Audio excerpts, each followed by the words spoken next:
സൂര്യൻ ഉദിക്കുന്ന നാട്ടിലൊരു പുതിയ ചരിത്രം പിറവിയെടുക്കുകയാണ്. പുരുഷന്മാർ മാത്രം ഭരിച്ചിരുന്ന ജപ്പാനിന്റെ പ്രധാനമന്ത്രി കസേരയിലേക്ക് ആദ്യമായി ഒരു വനിത എത്തുന്നു. സനായി തകായിച്ചി. ജപ്പാന്റെ ഉരുക്ക് വനിത എന്ന് വിളിക്കപ്പെടുന്ന ഈ നേതാവ് ആരാണ്? അവരുടെ വരവ് ലോകത്തിലെ വൻ ശക്തികളായ ചൈനയെയും നമ്മുടെ സ്വന്തം ഇന്ത്യയെയും എങ്ങനെയാണ് ബാധിക്കാൻ പോകുന്നത്? നമുക്ക് വിശദമായി നോക്കാം. ആരാണ് ഈ സനായി തകായിച്ചി? 64 വയസ്സുകാരിയായ ഇവർ വെറുമൊരു രാഷ്ട്രീയ നേതാവല്ല, ജപ്പാനിലെ ഏറ്റവും പ്രശസ്തനായ മുൻ പ്രധാനമന്ത്രി ഷിൻസോ ആബെയുടെ ഏറ്റവും വിശ്വസ്തയും കടുത്ത ദേശീയവാദിയുമാണ്. 30 വർഷത്തെ പാർലമെന്ററി പരിചയ സമ്പത്തുണ്ട്. രാജ്യത്തിന്റെ സാമ്പത്തിക സുരക്ഷാ മന്ത്രി, ആഭ്യന്തരകാര്യ മന്ത്രി തുടങ്ങിയ നിലകളിലെല്ലാം പ്രവർത്തിച്ച് കഴിവ് തെളിയിച്ച വ്യക്തിയാണ്.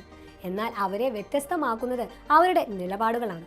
ജപ്പാന്റെ സൈനിക ശക്തി വർദ്ധിപ്പിക്കണം, പ്രതിരോധ ബഡ്ജറ്റ് കൂട്ടണം, ചൈനയോട് ഒരു വിട്ടുവീഴ്ചയ്ക്കും തയ്യാറാകരുത്. ഇതാണ് തകായിച്ചിയുടെ നയം. ബ്രിട്ടന്റെ ഉരുക്ക് വനിത എന്നറിയപ്പെട്ടിരുന്ന മാർഗരറ്റ് താച്ചറെ ആരാധിക്കുന്ന ഇവർ നിലപാടുകളിലെ കർക്കശ്യം കൊണ്ട് ഇതിനോടകം ലോകശ്രദ്ധ നേടിക്കഴിഞ്ഞിരിക്കുന്നു.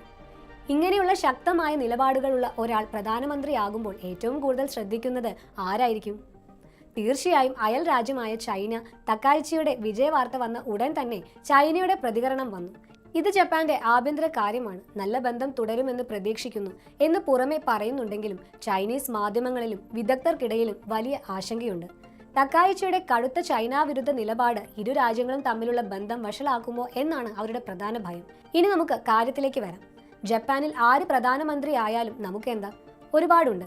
ലോകത്ത് അമേരിക്കൻ നയങ്ങൾ അസ്ഥിരത സൃഷ്ടിക്കുമ്പോൾ ഇന്ത്യക്ക് ഏറ്റവും വേണ്ടത് വിശ്വസ്തരായ സുഹൃത്തുക്കളെയാണ്. നമ്മുടെ അയൽപ്പക്കത്തെ 2 വൻ ശക്തികളാണ് ചൈനയും ജപ്പാനും.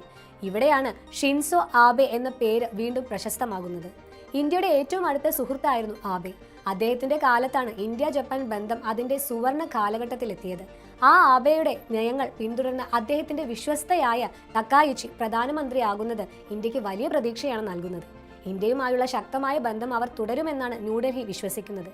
ചുരുക്കത്തിൽ ജപ്പാനിൽ സംഭവിക്കുന്നത് ഒരു ഭരണമാറ്റം മാത്രമല്ല, അത് ഏഷ്യയിലെ രാഷ്ട്രീയ സമവാക്യങ്ങളെ മാറ്റിമറിക്കാൻ ശേഷിയുള്ള ഒരു നീക്കമാണ്. തകായിച്ചിയുടെ കടുത്ത ചൈന വിരുദ്ധ നിലപാട് ഒരുപക്ഷെ മേഖലയിൽ പുതിയ സംഘർഷങ്ങൾക്ക് വഴിവെച്ചേക്കാം. അതേസമയം ഇന്ത്യയെ സംബന്ധിച്ചിടത്തോളം അത് പുതിയ അവസരങ്ങളുടെ വാതിൽ തുറന്നിടാനും സാധ്യതയുണ്ട്. ലോക രാഷ്ട്രീയത്തിലെ ഈ പുതിയ കരുനീക്കങ്ങൾ എങ്ങോട്ട് പോകുമെന്ന് നമുക്ക് കാത്തിരുന്ന് കാണാം. കൂടുതൽ വാർത്തകളും വിശകലനങ്ങൾക്കുമായി വീണ്ടും അടുത്ത വീഡിയോയിൽ കാണാം. നന്ദി.